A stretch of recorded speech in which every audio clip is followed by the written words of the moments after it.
എല്ലാവർക്കും നമസ്കാരം. പുതിയൊരു വീഡിയോയിലേക്ക് സ്വാഗതം. ഇത്തവണത്തെ കുംഭമേള നടക്കുന്നത് ഉത്തർപ്രദേശിലെ പ്രയാഗ്രാജിലാണ്. 2025 ജനുവരി 13 തൊട്ട് ഫെബ്രുവരി 26 വരെയാണ് ഇത്തവണത്തെ കുംഭമേള നടക്കുന്നത്. പ്രയാഗ്രാജിൽ ഏകദേശം 53 ഏക്കർ ഭൂമിയിലാണ് കുംഭമേള നടക്കുന്നത്. ഇതുമായി ബന്ധപ്പെട്ട ഒരു പുതിയ വിവാദം പൊട്ടിപ്പുറപ്പെട്ടിട്ടുണ്ട്.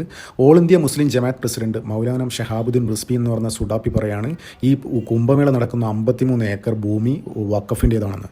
ശരിക്കും റിസ്വിക്ക് അറിയാം ഇത്തരത്തിലൊരു പ്രസ്താവന പറഞ്ഞു കഴിഞ്ഞാൽ, പ്രസ്താവന പുറപ്പെടുവിച്ചു കഴിഞ്ഞാൽ യോഗി ആദിത്യനാഥ് ചുമ്മാതിരിക്കില്ല, അദ്ദേഹം തക്കതായ ആക്ഷൻ എടുക്കും എന്നുള്ള കാര്യം ഇയാൾക്ക് നന്നായിട്ട് അറിയാം, ഈ സുഡാപ്പിക്ക് നന്നായിട്ട് അറിയാം. പക്ഷേ എന്നിട്ടും ഇത്തരം അവസ്ഥയിൽ അദ്ദേഹത്തെ അങ്ങനെ പറയാൻ പ്രേരിപ്പിച്ച ഘടകം എന്താണെന്ന് പരിശോധിക്കാം.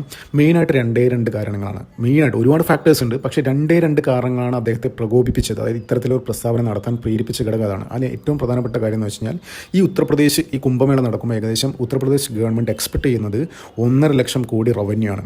അപ്പോൾ ഈ 53 ഏക്കർ ഒരുപാട് കച്ചവട സ്ഥാപനങ്ങൾ, ഒരുപാട് വ്യാപാര സ്ഥാപനങ്ങൾ, ഇങ്ങനെ ഒരുപാട് കാര്യങ്ങളുണ്ട്. ഇപ്പോൾ ഇതിലൊന്നും ഒരു കോൺട്രാക്റ്റും മുസ്ലിംസിന് കിട്ടിയില്ല.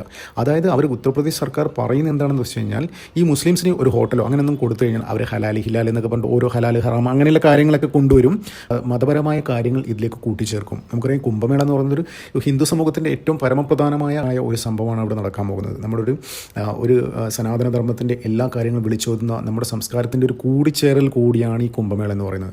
അതിനകത്തേക്ക് ഇവന്മാരുടെ ഹലാൽ ഹറാം എന്ന് പറയുന്ന സാധനം കുത്തിക്കയറ്റണ്ട എന്ന് യോഗി സർക്കാർ തീരുമാനിക്കുകയായിരുന്നു. നല്ല തീരുമാനം, ഏറ്റവും നല്ല തീരുമാനമായിരുന്നു.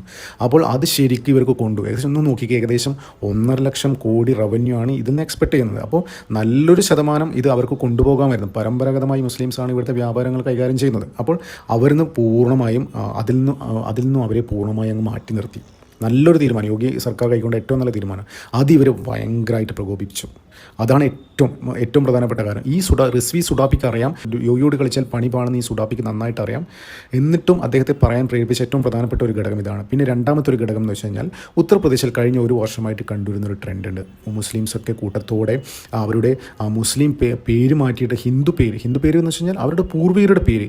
പല മുസ്ലിം യുവാക്കളൊക്കെ, പുതിയ മുസ്ലിം യുവാക്കളൊക്കെ പഞ്ചായത്തിലും മുനിസിപ്പാലിറ്റിയിലൊക്കെ പോയിട്ട് അവരുടെ പൂർവികരുടെ പേര് തേടി പോവാണ്. അപ്പോൾ ആ പേര് ഇവരുടെ സർനെയിമായിട്ട് ചേർക്കുന്നു ഉത്തർപ്രദേശിലെ മുസ്ലിം യുവാക്കൾ.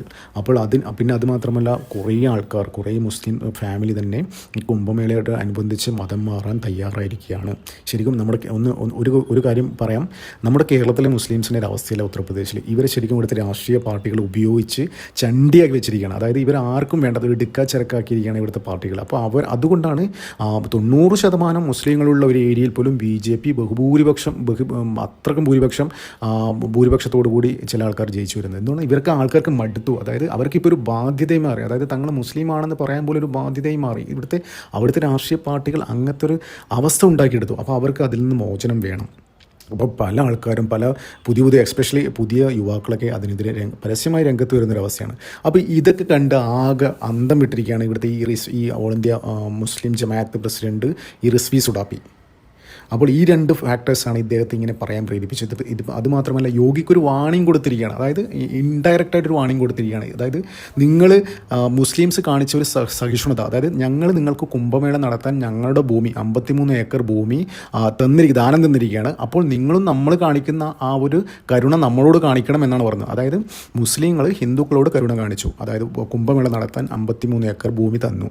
അതേപോലെ ഹിന്ദുക്കളും നമ്മളോട് കരുണ കാണിക്കണം. അതായത് ഈ കുംഭമേള നടക്കുന്ന സ്ഥലത്ത് മുസ്ലിങ്ങൾക്ക് സ്റ്റാളുകളും അങ്ങനെ വ്യാപാര സ്ഥാപനങ്ങളൊക്കെ തുടങ്ങാനുള്ള അനുമതി തരണം എന്നാണ് അദ്ദേഹം ഇൻഡയറക്റ്റായിട്ട് പറഞ്ഞത്. ഒരു അവസ്ഥ നോക്കിക്കേ. അതായത് ഒരു വാണിംഗ്. ശരിക്കും യോഗി സർക്കാർ ഈ കുംഭമേളയോടനുബന്ധിച്ച് അധികം കോൺട്രവേഴ്സി വേണ്ട എന്ന രീതിയിൽ മിണ്ടാതിരിക്കുകയാണ്. ഇവനൊക്കെ നല്ല പണി വരുന്നുണ്ട്.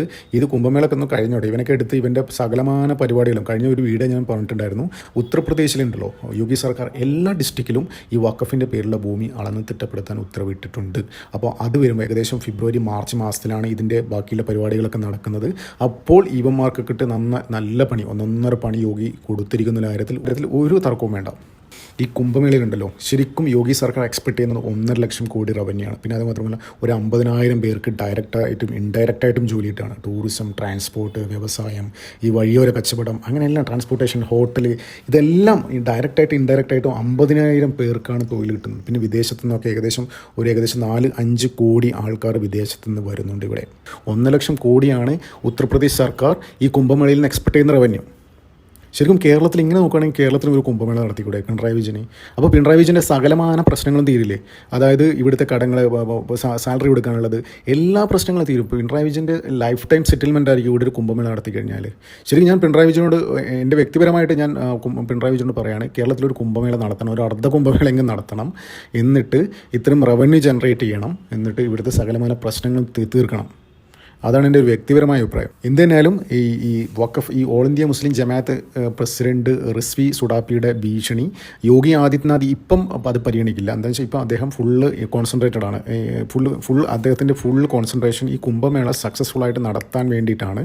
പിന്നെ അതുമാത്രമല്ല ഒരുപാട് സെക്യൂരിറ്റി ഫീച്ചേഴ്സ്, നമ്മൾ വിചാരിക്കുന്ന കാര്യമല്ല, ഒരുപാട് ലക്ഷക്കണക്കിന് ആൾക്കാർ വരുമ്പോൾ ഒരുപാട് സെക്യൂരിറ്റി ഫീച്ചേഴ്സ് ഇംപ്ലിമെൻറ്റ് ചെയ്യേണ്ടി വരും. ഭയങ്കര ഇൻ്റലിജൻസ് ഇതൊക്കെ വേണ്ടി വരും. ഒന്നാമത് യോഗി ഇലക്ഷൻ 2020 ഇലക്ഷൻ വരാൻ പോകുന്നത് 2 വർഷം കഴിഞ്ഞ് അവിടെ ഇലക്ഷനാണ്. ഈ കുംഭമേളയിൽ എന്തെങ്കിലും പ്രശ്നം ഉണ്ടെങ്കിൽ അത് ശരിക്കും അത് പൊലിപ്പിച്ച് കാണിച്ച് ഇവിടുത്തെ പ്രതിപക്ഷ പാർട്ടികളാകുമ്പോൾ പ്രശ്നം ഉണ്ടാക്കും. എന്തിനൊരു അപകടം ഉണ്ടായാൽ പോലും അത് മൊത്തം ഇന്ത്യ ഭരിക്കുന്ന BJP തന്നെ ബാധിക്കുന്ന തരത്തിലേക്ക് കാര്യങ്ങൾ മാറും.